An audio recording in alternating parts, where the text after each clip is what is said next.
की हैं, उनका भी सर्टिफिकेट, उनका भी जाति प्रमाण पत्र लगा हुआ था, लेकिन उनका हो गया, लेकिन मेरा नहीं हुआ। क्यों? क्योंकि भाजपा को और उनके उम्मीदवार को मुझसे डर है, मेरे पार्टी से डर है और राष्ट्रीय जनता दल के सरकार आने से डर है, इसलिए वो अन्याय कर रहा है। अभी सोच लीजिए कि जब व्यक्ति को चुनाव लड़ने नहीं दिया जा रहा है, लोकतंत्र में उसको ये अधिकार नहीं है, तो आप सोचिए कि जब उनकी सरकार आएगी पूरी तरीके से तो वो क्या करने वाले। अब आरोप लगाया गया था कि मेरा जाति प्रमाण पत्र, मैं यूपी की हूँ, मेरा जाति प्रमाण पत्र यूपी का नहीं होकर के मैं यहाँ की मूल निवासी नहीं हूँ, जबकि मैं 20 सालों से मैं यहाँ पे रह रही हूँ। और कल हम स्कूटी में आए थे तो मुझे आज का डेट दिया गया था जाति प्रमाण पत्र को लेकर, और जब हम आज गए हियरिंग के लिए तो सबसे पहले उन्होंने कहा कि हमने रिजेक्ट कर दिया है आपका और कुछ नहीं कर सकते। फिर भी मेरे वकीलों ने जबरदस्ती उनको कहा कि जब आप लिए हैं, टाइम दिए हैं, तो आपको सुनना पड़ेगा।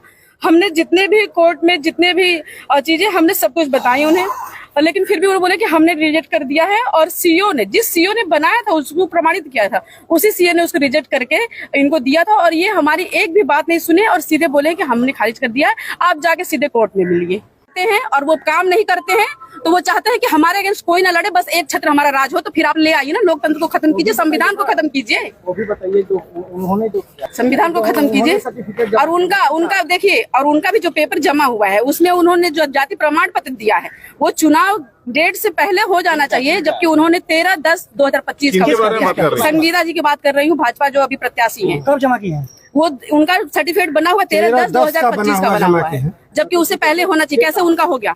नोटिफिकेशन से पहले का होना चाहिए। आरोप प्रत्यारोप नहीं लगाए थे इसमें? मैंने बोला आवेदन भी दिया है मैंने, हाँ, लेकिन वो भाजपा से, इसलिए उनकी सुनवाई नहीं होगी। अरे किसी की नहीं सुनवाई होगी, अगर भाजपा के नहीं है, भाजपा सपोर्टर नहीं है, तो आपकी कोई सुनवाई नहीं होने वाली है। आप पत्रकार भी है ना, आप मजबूर रहेंगे उनकी तारीफ करने के लिए। जिस दिन अगेंस्ट में लिखना शुरू कर देंगे, कैमरा माइक सब चला जाएगा आप लोग का, ये समझ लीजिए। लेकिन आप लोग भी मजबूर हैं, आप उनकी ही बातें दिखाएंगे। मैं जानती हूँ इस बात को बहुत अच्छे से कि आप उनकी बातों को दिखाएंगे, उनकी ही तारीफों के पुल बांधेंगे। सही के लिए अगर आज पत्रकार खड़े हो जाए सही के लिए, तो फिर उनका कुछ भी चलने वाला नहीं है।